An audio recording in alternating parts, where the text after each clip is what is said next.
Good morning, good afternoon, good evening, wherever you are in the world. Welcome to this AMA, where the title is How TokenTraxx is Disrupting the Future of Music. I'm Matt Dyer, the CEO of Zilliqa. I think everyone can agree that music plays a massive part in everyone's lives. From when you're happy, when you're a bit downbeat, you've always got that song that you go to that creates those emotions that takes you to that happy place. But have you ever spent that time thinking about the artist who creates that song?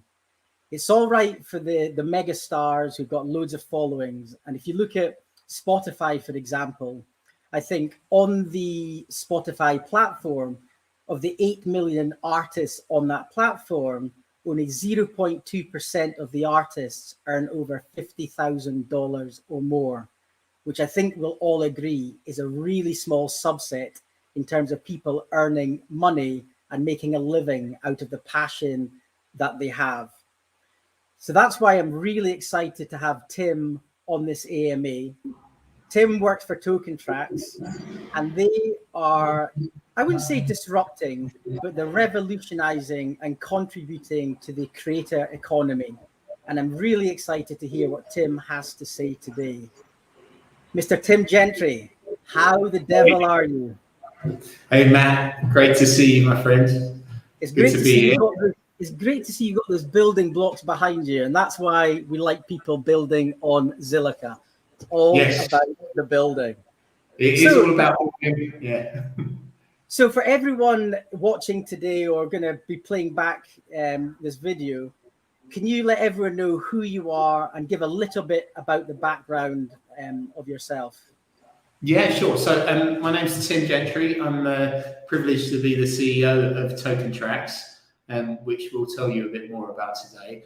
Just as a little intro to myself, I've been in media and technology from from the mid-90s. I spent a long while in the news industry with The Guardian, and I think there I developed a passion for how digital transformation can affect creative industries and how to invent new commercial models driven by digital transformation. And obviously that was Web 1 and Web 2,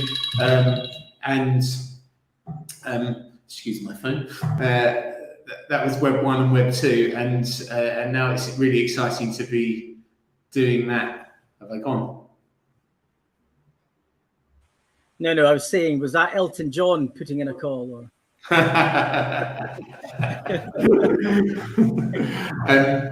That was Web 1 and Web 2 in news, and I had spent some more time in TV, looking at how connected TV was disrupting TV, and then ran consultancies, really helping all sorts of media businesses work out how to navigate digital disruption. And music's been a long time passion of mine. I've been DJing since I was 15. I'm not quite as high profile as some of the other guys on the team, but it's a passion. I've got a massive record collection. I love music, so to be able to combine a passion with a personal passion with a professional passion was just a great opportunity for me. Yeah, and I think back in the day when we first connected and started kind of forming this partnership, I think a big component of that interaction was really about, I guess, the background and the pedigree of the people involved in the project. I think we're noticing that, and it's critically important, I think, as we try and as this space starts to mature,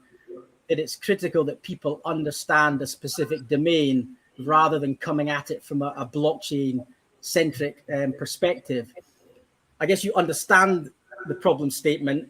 You've got people who've got a lot of experience, and I do think it's worth you talking again to the community around who those people are and kind of why they understand the challenges specifically, and I guess what TokenTraxx is here to solve in terms of a platform and an experience.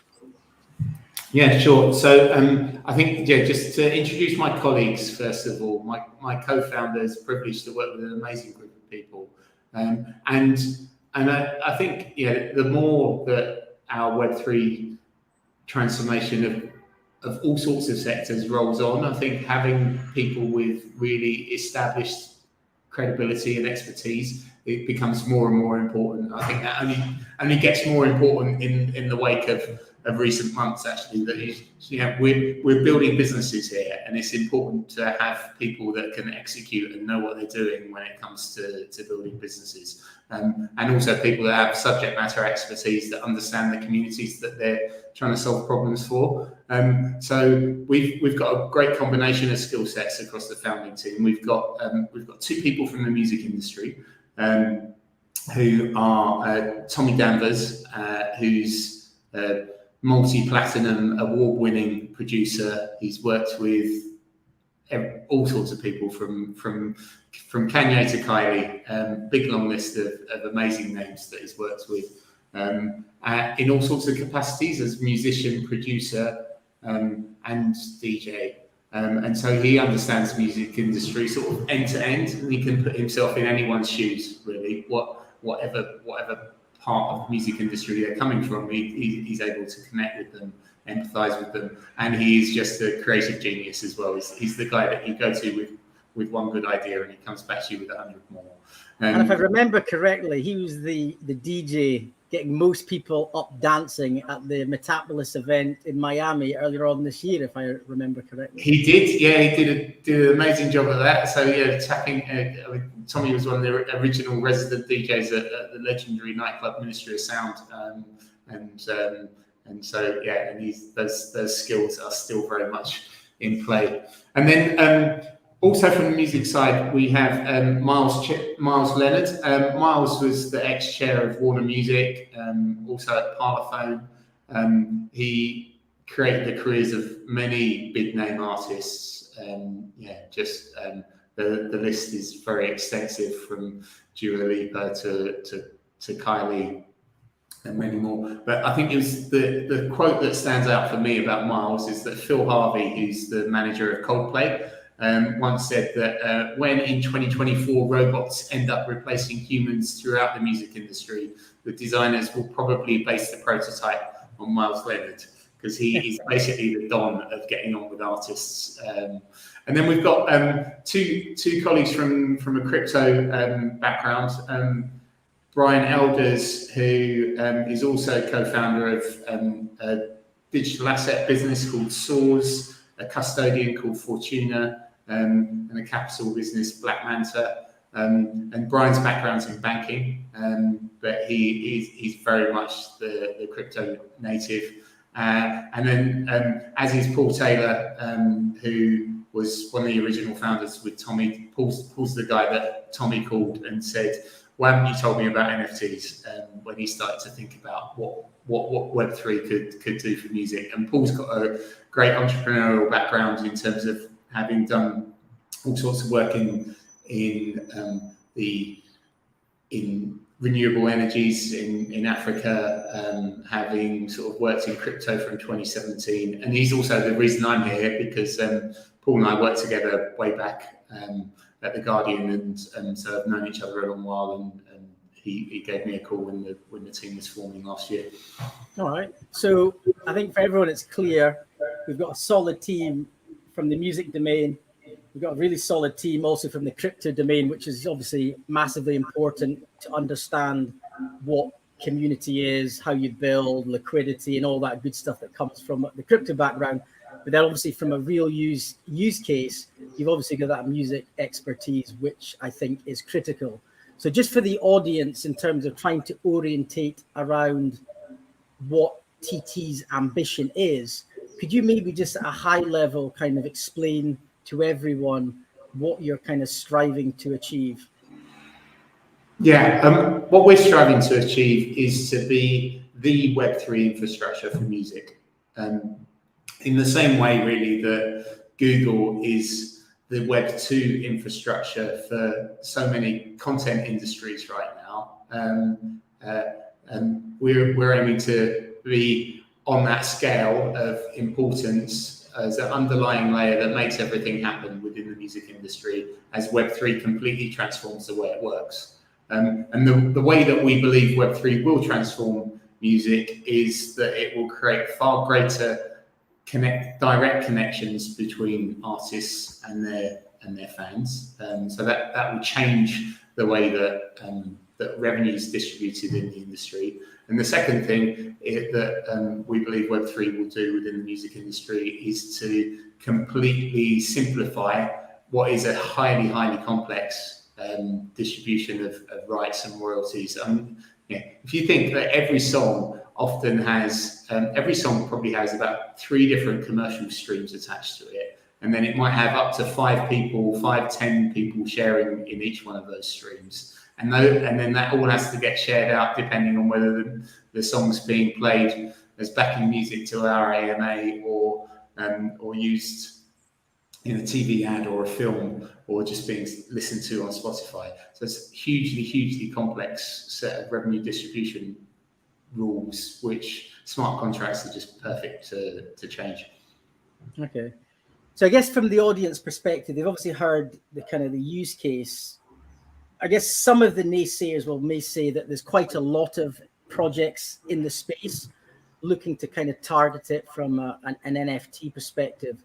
How does TokenTraxx, I guess, differentiate from the others in the sector, and how would you like to kind of answer that question? Yeah, I mean, I think the number of Web3 music projects that there are right now just goes to show that there's no such thing as a unique, great idea. I mean, I think when Tommy started to think about how Web3 could transform music, I think he was thinking about that in isolation. But so were lots of other brilliant entrepreneurs. Our latest count, we did some research with Galaxy Digital recently, and our estimates are that there are 119 Web3 music projects at the moment, and that they've attracted about $500 million in capital in total. So if anyone's thinking this is a busy sector, they're right. It is a busy sector, and my view on that is that just reinforces the fact that this is no doubt a fantastic opportunity.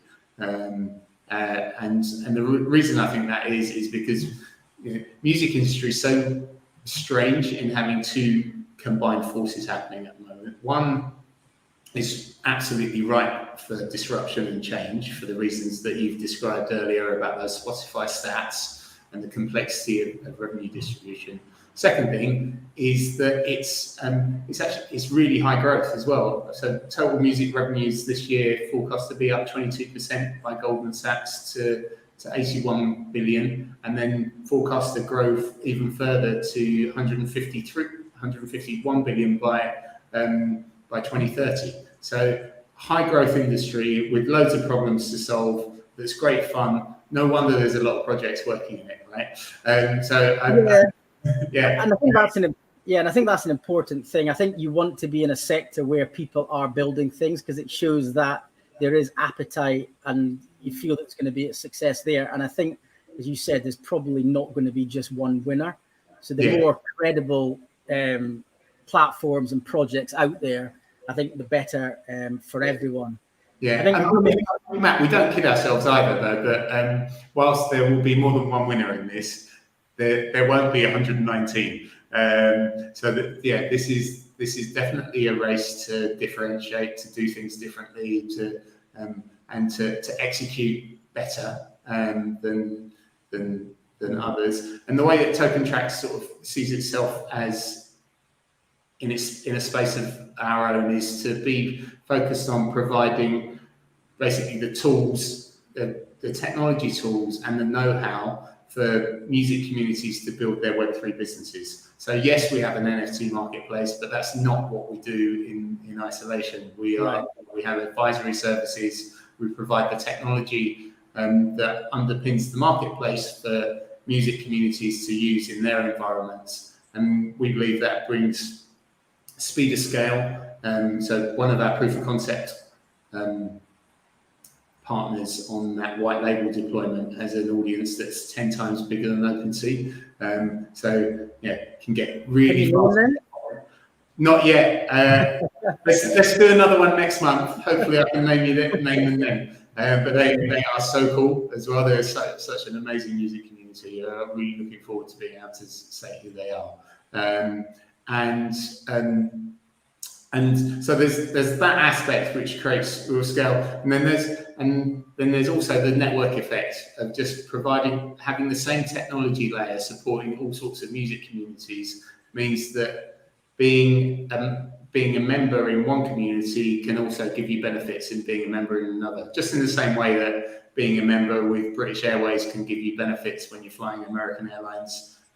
You might like to listen to Open Lab for your underground electronic dance music from Ibiza, and then Kerrang for your heavy metal rock. If you cross both of those tastes, and so you can accrue benefits in both those areas.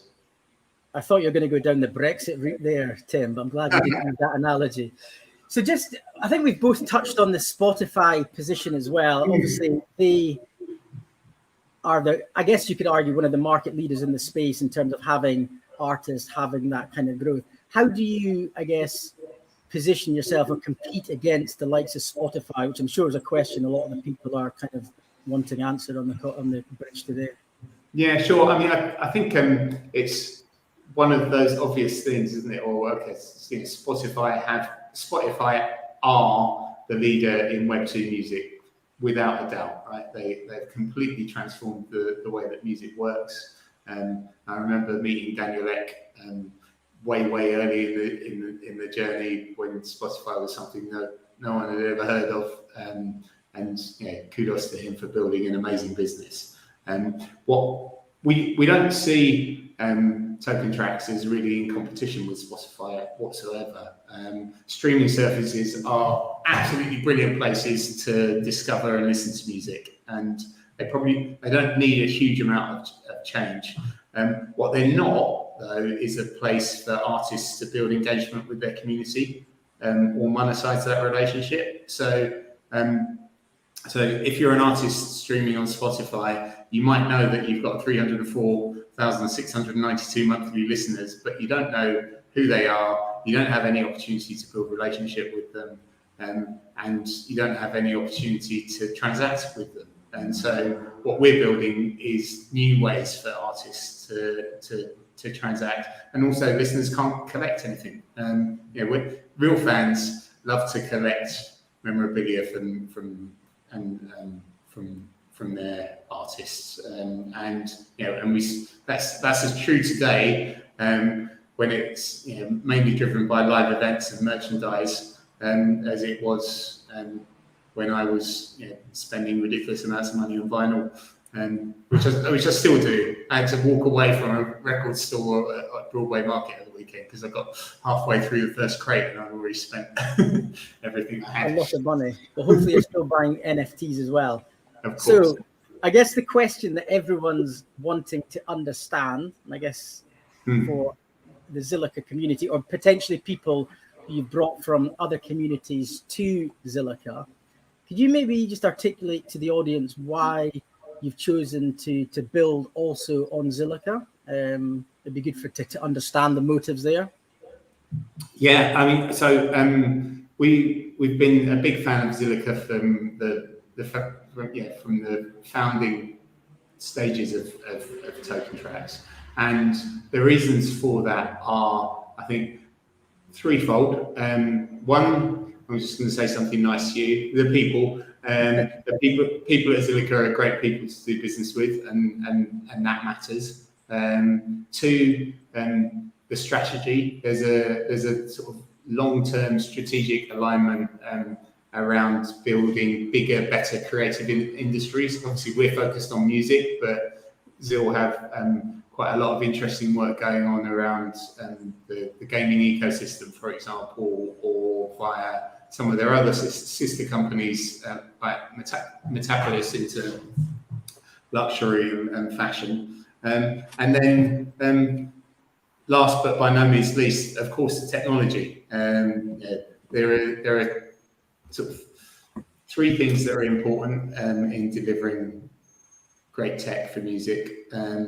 Two are obvious: speed and scale. One needs that speed, scale, and the robustness that comes with the Zilliqa's approach and sharding technology. And then also the environmental impacts. The environmental impact's a massive issue within the music industry. It's often the first, oh yeah, but what about that you hear from an artist when you're talking to them about Web3 opportunities, and Zilliqa's approach to tech just makes that go away. Yeah, so I guess just on that as well, there's some people obviously challenging a little bit, asking the questions, what's Zilliqa doing from a multi-chain perspective? We've obviously got EVM. We're in testnet at the moment. I think Q1, we will be announcing some stuff, but looking to get EVM out in Q1 next year. So obviously we've been keeping quite quiet about that in the background. And then obviously just coming with that, there's obviously this conversation around multi-chain, kind of what does that mean? Does that give the answer to everyone's problem? So I guess for a business that's done multi-chain, can you just articulate a little bit around that for the audience? Yeah, so I mean, in some ways, as someone building a business, multi-chain makes it a lot harder. Because it means that there's basically more to build, and whenever you're building something new, then you almost want to build as little as you can and monetize it as much as you can. So building across multi-chains is definitely difficult, but we think is really important because the work that Zilliqa are doing, which we're really excited about in the gaming ecosystem, for example, just isn't happening on other chains. And so, Zilliqa is strategically important because the Zilliqa community and your gaming partnerships, as just one example, open up whole new use cases for music and NFTs and Web3 music.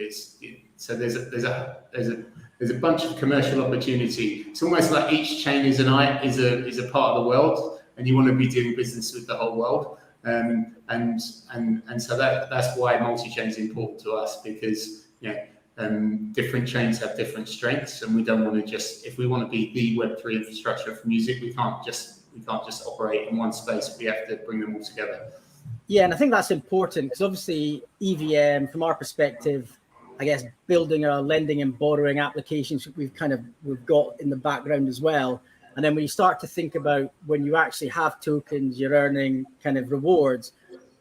If you don't have somewhere to spend the rewards in terms of applications like TokenTraxx or Metapolis or in the gaming, the games that we're building, it then becomes very much this cycle of where's the money actually going. So I think having these places where you can actually use your profits or use your earnings to actually derive some more utility and value, I think is critical. So I think from a Zilliqa standpoint, having applications like yourselves, which will obviously be cross-chain, which will drive other communities towards Zilliqa to interact with our applications, I think it's another reason why, from our perspective, we love the kind of cross-chain approach. And I'm sure we're going to see a lot more projects doing that moving forward. So kind of exciting things there. And as I said, the gaming thing, where we maybe can do a little bit of music in games and kind of do some cool stuff there, I'm really excited about that.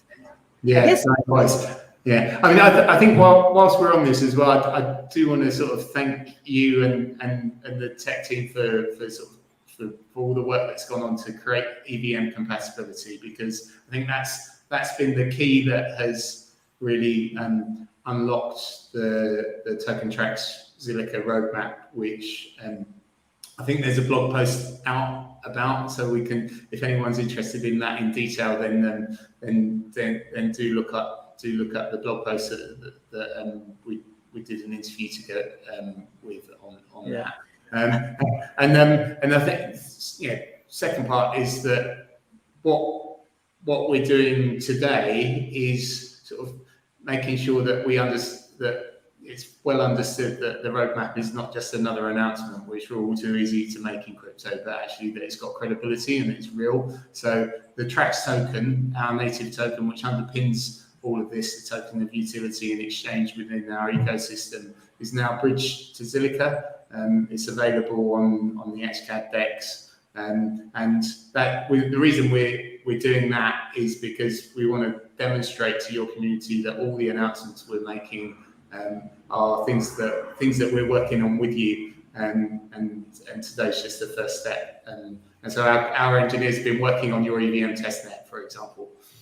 Yeah, and I think that's an important thing. There's quite a lot of people listening or will be listening to some of the kind of content here who aren't maybe necessarily in the crypto space, who might not understand what a bridge actually is. But for those people watching, this essentially allows you to take tokens from another network, blockchain network, bring them over onto Zilliqa's network, like as in going over a bridge, and then using those tokens on the Zilliqa network to interact with the TokenTraxx platform, which is critical. And when we talk about being able to move tokens from one network to another, the converse could be the same from Zilliqa's network onto another network. And when we think about kind of raising all boats and people say, is there only going to be one blockchain? Things like bridges are a key component in making sure every blockchain and every ecosystem can be interoperable, which I think is really important thing for people to kind of to understand. So just in terms of that, can people today buy and get TokenTraxx on the Zilliqa network? Yes, today. Yeah, literally just today. Yeah. We like that. So head over. It's on Ollie's DEX, is that right? It is on Ollie's DEX. So on the XCAD DEX, just head over to the swap, and there's a liquidity pool there to swap your ZIL tokens for Trax and vice versa. Yeah, and I think that's important. Just a shout out to Ollie and what he's building over there in terms of Academy. They're one of the big kind of use cases that's kind of cited outside of the crypto space as well. And when you think about Zilliqa's ecosystem with some of the projects that we've got, it's not necessarily the number that you have. I think it's about the quality and the potential for driving that adoption. And I think the more projects like yourselves, like XCAD, like Lunar Crush, like Searchia, what we're bringing from gaming, I think, and with EVM coming down the pipe, I think there's a lot of excitement going to be coming to our network in the next 6 to 8 months. I guess a couple more questions till we wrap up. I'm conscious we're almost at half hour. What sort of artists have you actually got on the platform at the moment? It'd be probably good to kind of explain a couple of case studies there. Sure. I think a couple of case studies which are interesting, just from a perspective of being different types of artists. So and different sorts of use cases. So there's one that did a drop just yesterday called Psycho YP, and he's a Nigerian-based Afrobeat artist. He's like really coming up fast. He's building big communities really quickly. His music's amazing, but he's not yet huge. And the reason that sort of artists are really interesting within the Web3 space is because one, incremental revenue streams are really important to that type of artist, and two, for the fan, if you get some of his digital collectibles at this stage in his career, it's going to be like picking up Beatles demos in the 60s. These are things which are really interesting to think about how rare and valuable they become in the future when you start to sort of take a stake in the future of music. And another project we've got on the platform, which is completely different, is someone who's very, very established in the music industry, a music manager called Kwame Kwarteng. And he's worked with Seal, he's worked with Shalama, he's a very established music manager, and he's got a collection where owners of his NFTs get time with him, access to masterclasses and mentoring experiences. And I think the reason I call out both of those two things is not because they're the biggest name that are the most famous people in the world, but it just shows the sort of range of utilities. NFTs are way more than digital collectibles. They can be the gateway to new experiences. I think the way that Kwame is using them is really interesting.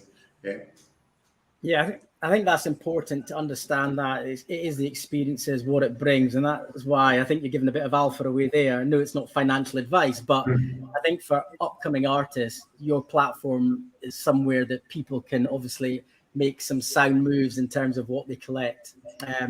So I think probably my last question for the session, and it's not going to ask you about who's going to win the World Cup, because there's a Scotsman and an Englishman. We're not even there, sadly. But anyway, for the music industry, what is your prediction for 2023? Okay, I think so.